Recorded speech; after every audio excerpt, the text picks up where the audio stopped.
யோகாம்பாஸில் இப்போ சாம்பார் பொடி, ரசப்பொடி, இட்லி தோசை மிளகா பொடி, பருப்பு பொடி அண்ட் டீடாக்ஸ் பொடி, டீடாக்ஸ் டீ பொடிங்கிறது கஷாய பொடி. இது எல்லாமே இப்போ தயாராக இருக்குது. உங்களுக்கு எல்லாருக்கும் இதோடைய கான்டாக்ட் டீட்டெயில்ஸ் டிஸ்கிரிப்ஷன் பாக்ஸ்லேயும் கீழேயும் கொடுத்துருக்கோம். வாட்ஸ்அப் நம்பர் அது வழியாக நீங்கள் உங்களுக்கு என்ன தேவையோ அதை தொடர்பு கொண்டு நீங்கள் பதிவு பண்ணிடலாம். அதை அனுப்பி வைக்கிறதுக்கு நாங்கள் கடமைப்பட்டிருக்கோம்.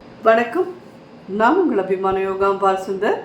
இன்றைக்கி என்ன பார்க்க போகிறோம்னா, இதுவும் ஒரு இன்ட்ரெஸ்டிங்கான டிஃபன் வெரைட்டி தான். என்னன்னு கேட்டீங்கன்னா, சக்கரவள்ளி கிழங்கு ஸ்வீட் பொட்டேட்டோ இருக்கு இல்லையா, அதை வச்சு பராட்டா.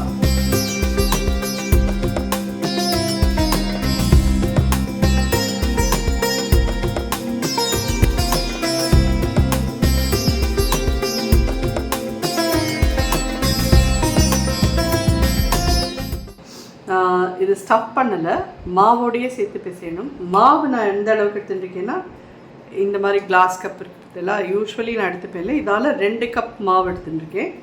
ஸோ இப்போ இந்த சக்கரவள்ளி கிழங்கு எவ்வளோன்னு கேட்டீங்கன்னா, ஒரு 350 கிராம்ஸ் டு 400 கிராம்ஸ் இருந்ததை வேக வச்சு குக்கரில் வேக வச்சு எடுத்துகிட்டு தோலை உரிச்சிட்டு கேரட் கிரேட்டரில் போட்டு திருக்கி வச்சுருக்கேன். ஏன்னா அது ஒத்தா மாதிரி மாவோட சேர்த்து பிசையத்தே இருந்தால் தான் நமக்கு இடுறதுக்கு கஷ்டம் இல்லாமல் இருக்கும்.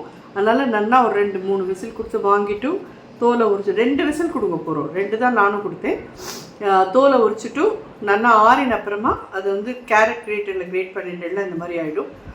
இந்த வெய்ய நாளில் யார் மம்மி சப்பாத்தி பண்ணுறதுன்றலாம் ரொம்ப கரெக்டு. எல்லாருக்கும் கஷ்டமாக தான். அடுப்படிக்கிட்ட போகிறதுனாலே எல்லாருக்குமே பழகியாவதாக வருது, இல்லைன்னு நான் சொல்லவே இல்லை. ஆனால் பின்னாடியே உங்களுக்கு ஸ்கூல் திறந்ததுன்னா குழந்தைகளுக்கு டப்பாலாம் கொடுக்க முடியாமல் இருக்குது. அப்போ நம்ம என்ன கொடுக்குறதுன்னு யோசிக்கிறதுக்கு இந்த மாதிரி பராட்டாலாம் நீங்கள் கொடுத்து அனுப்பிச்சிடனா, சக்கரவள்ளி கிழங்கு ரொம்ப ரொம்ப நல்லது குழந்தைகளுக்கான இதுக்கு. ஸோ டிஃபன் பாக்ஸுக்கும் கொடுக்கலாம். நீங்கள் ஆஃபீஸ் கோயர்ஸாக இருந்தால் நீங்கள் ஆஃபீஸ்க்கும் பண்ணி எடுத்துக்கலாம் இதெல்லாம். ஸோ இது உங்களுக்கு கையில் நீங்கள் டிஃபன் பாக்ஸ்க்கு எடுத்துன்னு போகிறதுக்கு ரொம்ப நல்ல ஒரு ஆப்டான இதுவாக இருக்கும். கொஞ்சம் மெனக்கடை தான் வேணும், என்ன பண்ணுறது. இதை பண்ணிவிட்டு போய் ஒரு தடவை குளிச்சுட்டு அப்புறம் ட்ரெஸ் பண்ணிவிட்டு நம்ம கிளம்ப வேண்டியதான். ஏன்னா இது வந்து கொஞ்சம் சப்பாத்திலாம் பண்ணாலே எல்லாருக்கும் வேத்து தான் கொட்டும், இல்லைன்னு நான் சொல்லலை. சப்பாத்தி பூரிலாம் தான் குழந்தைகளுக்கு பிடிக்கிறது.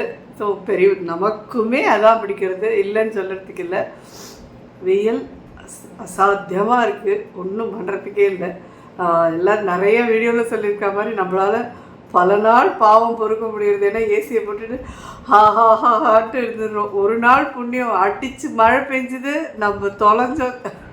இங்கே இருக்கிறவா எல்லோரும் போட்டை வச்சுன்னு தான் நடந்துட்டுருக்கோம். அது மாதிரி ஓகே, பார்க்கலாம். இந்த வெயிலையும் நம்ம வந்து ஒரு ஜூலை மாதத்துக்குள்ளே கடந்துருவோம்னு நினைக்கிறேன். எப்படி பண்ணுறதுன்னு பார்க்கலாம். கோதுமை மாவு 2 கப் எடுத்துட்டுருக்கேன். இதில் ஜஸ்ட் ஒரு 1/4 டீஸ்பூன் சீரகம் போடுறேன், ஒரு 1/4 டீஸ்பூன் ஓமம், கசூரி மேத்தி 1 டீஸ்பூன் கிட்ட எடுத்துக்கோங்க.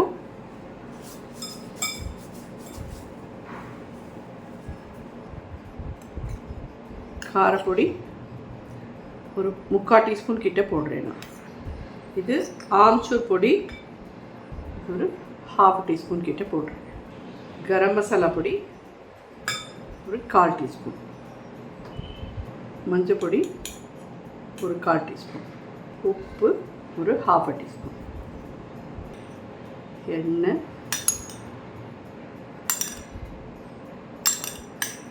4 டீஸ்பூன் விட்டுருக்கேன். இது ட்ரையாக எல்லாத்தையும் மிக்ஸ் பண்ணிக்கலாம். ஃபஸ்ட்டு இதில் கொத்தமல்லி பொடியாக நறுக்கினது இதையும் ஆட் பண்ணுறோம். இந்த சக்கரவள்ளி கிழங்கு இதையும் ஆட் பண்ணுறோம்.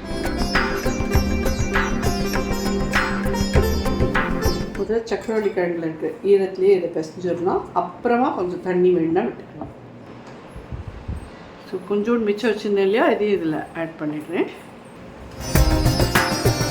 இது என்னன்னு கேட்டேன்னா, சுகர் பவுடர் 2 டீஸ்பூன்ஸ் கிட்ட போடுறேன். அது ஆப்ஷனல் தான். குழந்தைகளுக்கு பண்ணி கொடுக்குறதே போட்டு கொடுங்க, நல்லா அவளுக்கு ரொம்ப பிடிச்சதாக இருக்கும். நமக்கு அது வேணும்னு அவசியம் இல்லை, நம்ம காரப்பொடி மட்டும் போட்டு பண்ணிக்கலாம்.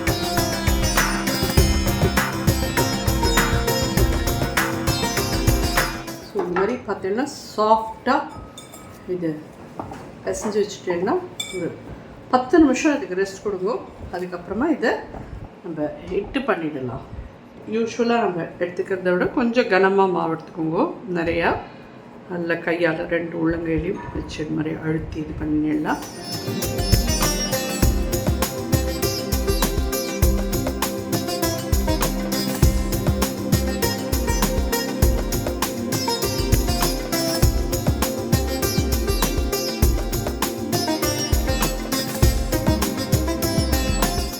ஜஸ்ட் ஓவராலாக மட்டும் நல்லா இது பண்ணிக்கோங்க. நடுப்புற மட்டும் வச்சு தேய்ச்சேன்னா ஓவராலாக கனமாக இருந்தால் சப்பாத்தி நல்லா இருக்காது. ஸோ 2 சப்பாத்தி நம்ம எடுத்து வச்சுருக்கோம். பராட்டா நீங்கள் இப்படியும் பண்ணிக்கலாம், ஆர் நீங்கள் மடிச்சுட்டு பண்ணிக்கிறீங்களானும் மடிச்சுட்டு பண்ணிக்கலாம்.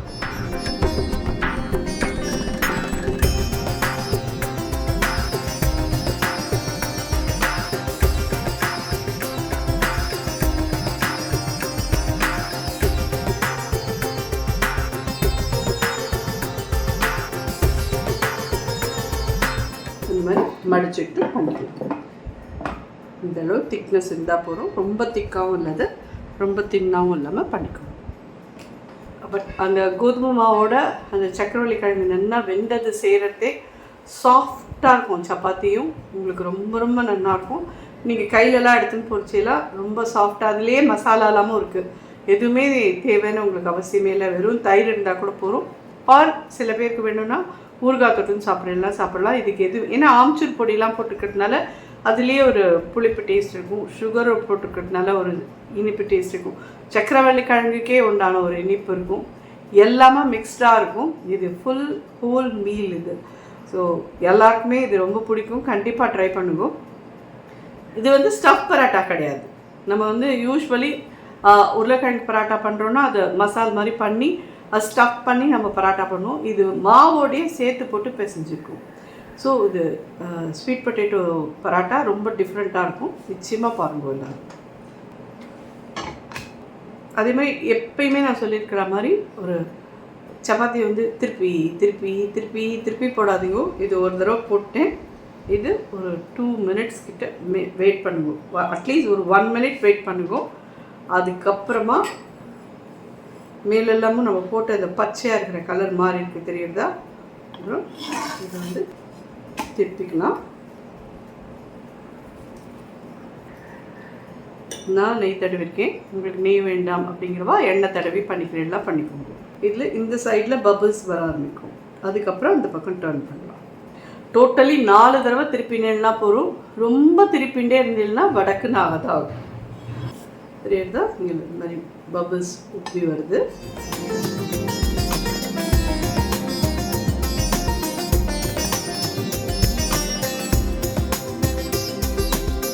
ஜோராக இருக்கிற இந்த சக்கரவள்ளி கிழங்கு பராட்டா ரெடி ஆகிடுது. குழந்தைகளுக்கெல்லாமும் பிடிக்கும், பெரியவாளுக்கும் பிடிக்கும். நிச்சயமாக எல்லோரும் ட்ரை பண்ணுவோம். இது நம்ம மடிச்சிட்ருக்கோம் இல்லையா, அந்த பராட்டா டோட்டலாக பார்த்தீங்கன்னா நான் 4 டைம்ஸ் தான் திருப்பியிருப்பேன். அவ்வளோ இருந்தால் போதும். அதுக்கு மேலே பண்ணேன்னா அது வடக்குன்னு ஆகும்.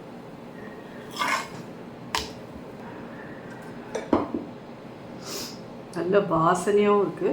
நிச்சயமாக எல்லாருக்கும் கண்டிப்பாக பிடிக்கும். ட்ரை பண்ணி பார்த்துட்டு எனக்கு எப்படி இருந்தது ஃபீட்பேக் சொல்லுங்கள். நல்லா உப்பி வருதெல்லாம் பார்த்தாலே எனக்கு சாப்பிடணும் போல் இருக்கும். கண்டிப்பாக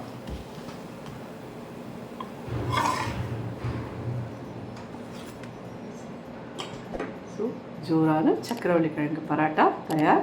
கண்டிப்பாக எல்லோரும் ட்ரை பண்ணி பார்த்துட்டு எப்படின்னு ஃபீட்பேக்ஸ் வரும். நன்றி, வணக்கம்.